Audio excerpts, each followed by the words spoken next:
Okay, so like I mentioned, guys, we are going to do a basic double swag. So it's only going to be 2 swags, one on each end. Where I'm getting my pipe cleaners all squared away. And I'm actually going to be, since I'm not doing anything in the middle, I'm actually just going to be using the 3-foot markers because that way it'll be even on both sides. So the good thing about this fabric here, you guys are going to love this fabric because it's not a lot to the pleating, right? You just kind of, you can, but it's not going to make much of a difference. So I'm going to kind of do both techniques to kind of show you guys the difference. So move your pole cover out the way, and then you're going right here. So that's exactly where your hand should be. And then you just pleat.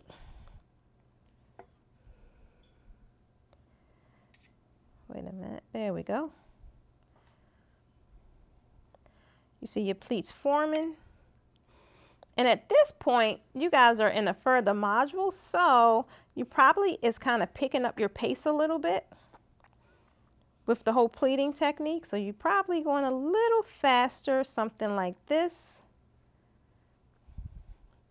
And since this is really kind of thin fabric and it's more, you know, durable, it's not going to really fall out your hand like sheer does. You can kind of, you know, play with more fabric as opposed to securing each one to the upright.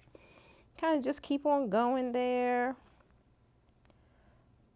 Make sure that's tucked in. So now I would secure that one to my upright.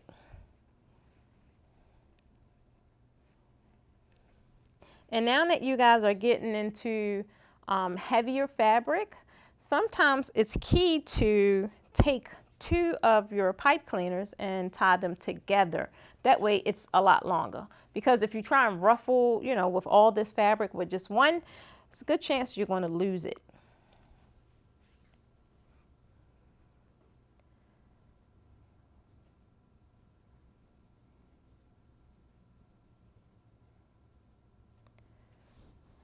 Check your pleating. Now see, I'm not really happy with that, so I would rather just take it out, start over to ensure my pleats are neat. Okay, now continue on.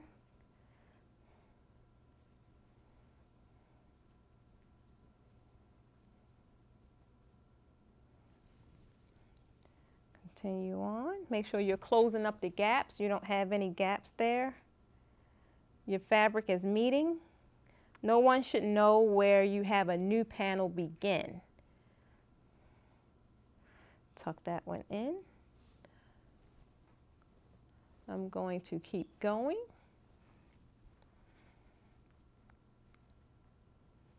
Close up my gaps.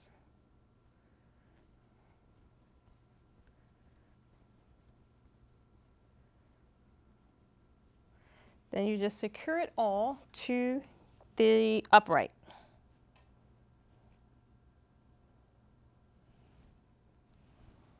Again, I'm using 2 pipe cleaners that's tied together because this is a lot of fabric. So I want to be sure I don't lose my pleats.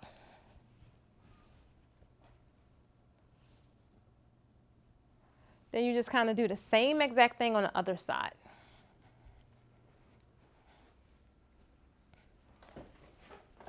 Move your pole cover out the way. So once you get quicker, your skills kind of adapt. It's going to look something like this. Then you pick up your next piece.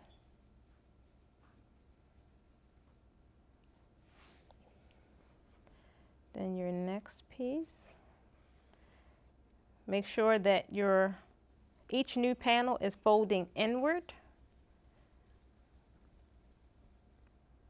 Then I will secure those to the upright.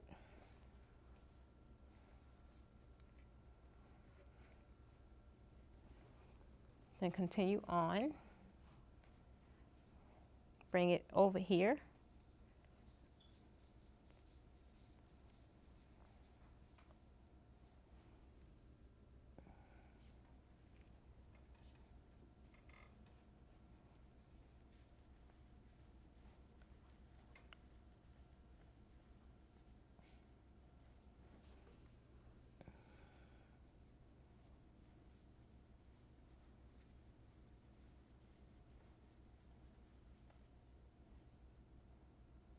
Then your last piece.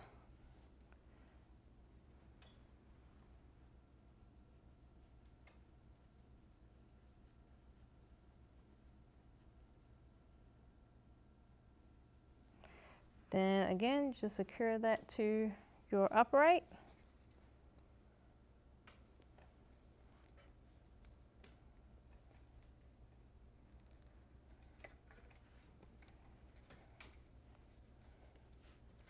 Now, once you finish all of your pleats, you pretty much is just going to go look for imperfections, clean up whatever it is you need to clean up, but that's pretty much it. That's the beauty of working with this kind of fabric. If you remember, you want to make sure, get down here and make sure your bottom, your colors are reflecting what's happening up top. Then give all that like a good tuck. This is not sheer fabric, so it's not going to quite rest like an Easter dress, but still you should have a nice poof. Everything should be neat. All your hardware is covered up.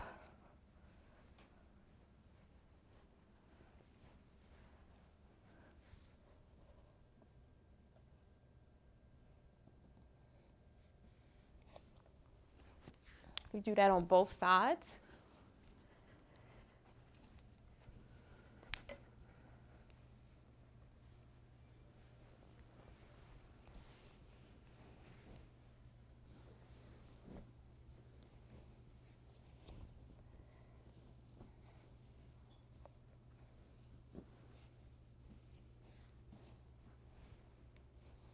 Then finish it off with some nice tie wraps, tie backs. You could use bling, you could use any one of these colors to kind of make it pop.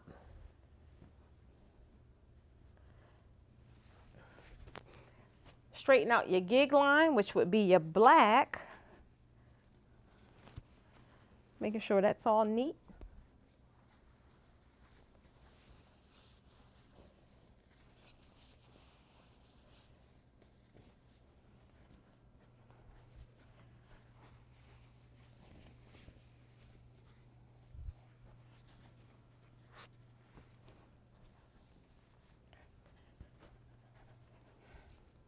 Again, I'm just going to use some bling mesh just to kind of make these pop a little bit, give it some kind of pizzazz.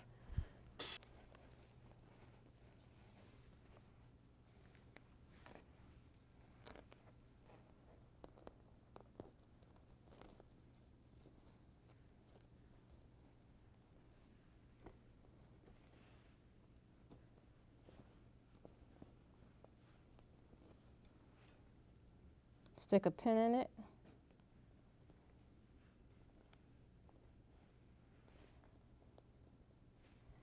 Then go to the other side.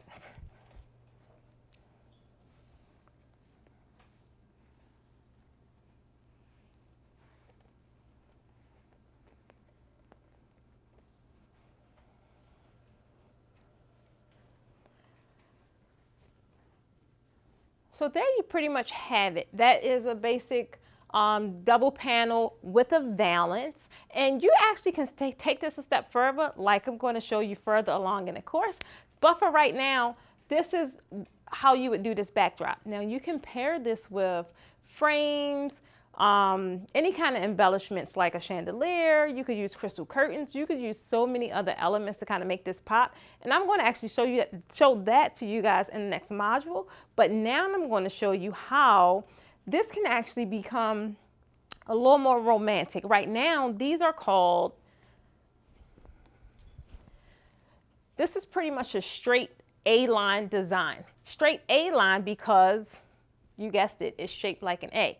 It's really straight, it's really even, it's really tight, it's really clean. When you want something that's a little more elegant, you want something that's a little more romantic, then you get into a deeper swoop. So now, you can make the choice on how you want to design yours. I'm going to show you exactly how to do that, and then you kind of get creative in your own design.